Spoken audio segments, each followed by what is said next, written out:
Kita ke informasi selanjutnya. Demi menciptakan ketertiban dan kenyamanan, pengeras suara diatur pemerintah. Salah satunya soal volume pengeras suara yang maksimal di angka 100 desibel.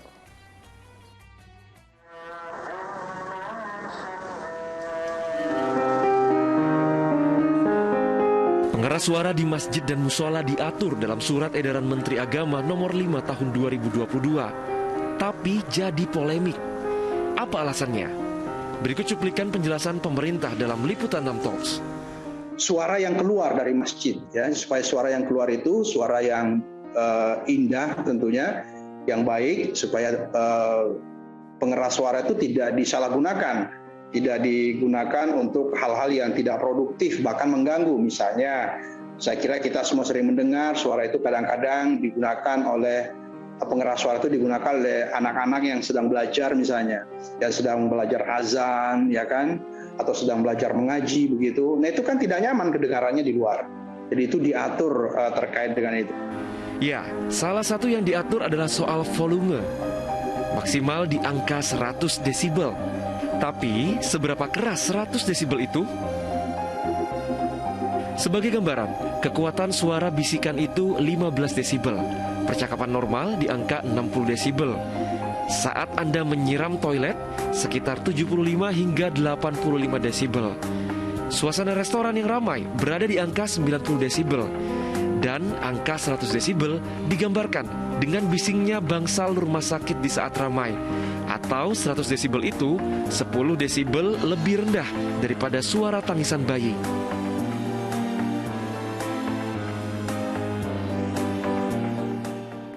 Ya, ini hal yang menjadi polemik di masyarakat mengenai pengaturan volume dari pengeras suara masjid atau musola.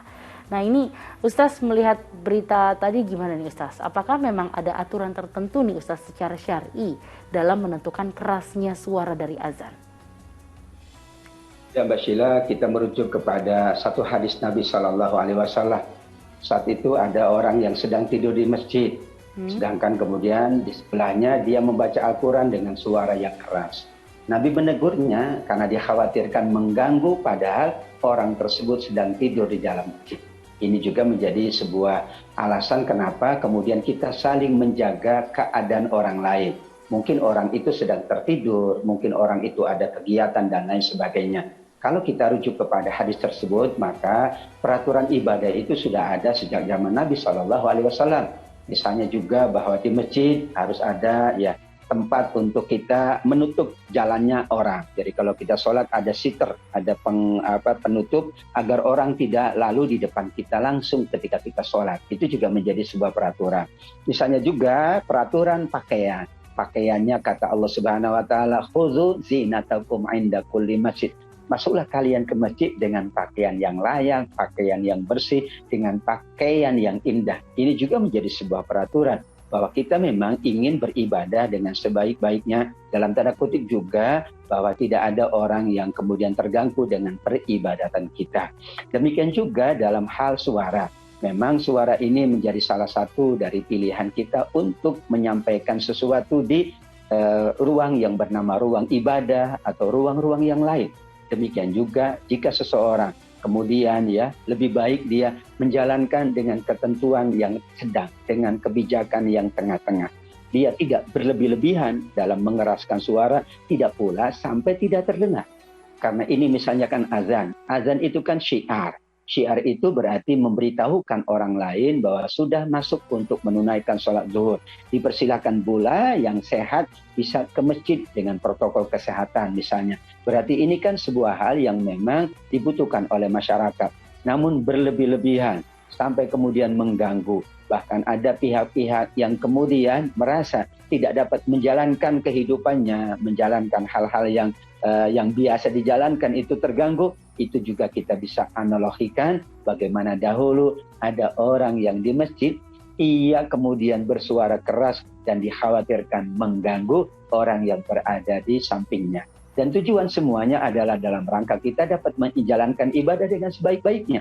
Semua tujuan, semua aktivitas, semua rencana, semua program. Kalau tujuannya adalah untuk kebaikan bersama, maka insya Allah ini adalah sesuatu untuk kebaikan, sehingga kita wajib memahami dengan sebaik-baiknya, dan juga ada ruang untuk kita menjalankan ibadah-ibadah ini sesuai dengan ketentuan yang sudah berlaku insya Allah.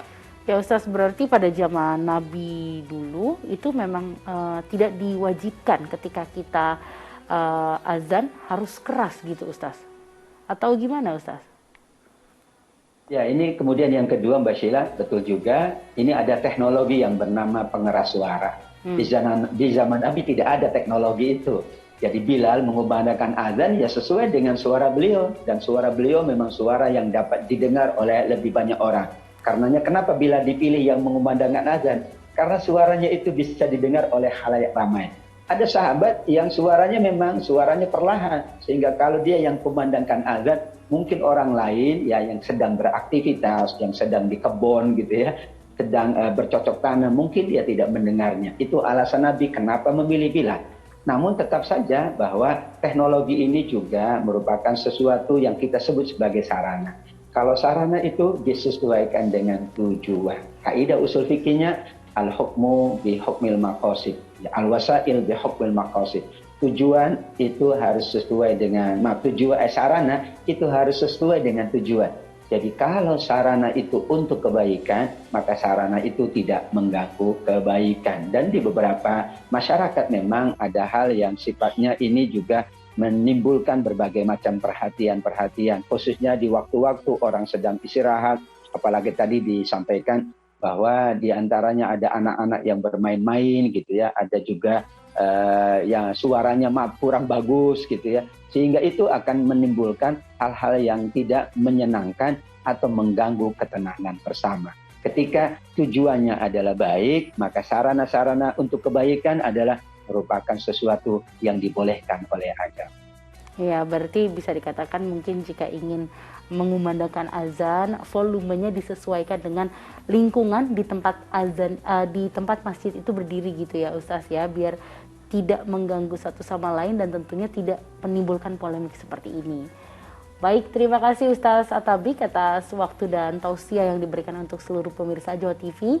Sehat selalu ya Ustaz. Assalamualaikum warahmatullahi wabarakatuh. Waalaikumsalam warahmatullahi wabarakatuh. Terima kasih Mbak Sheila. Iya.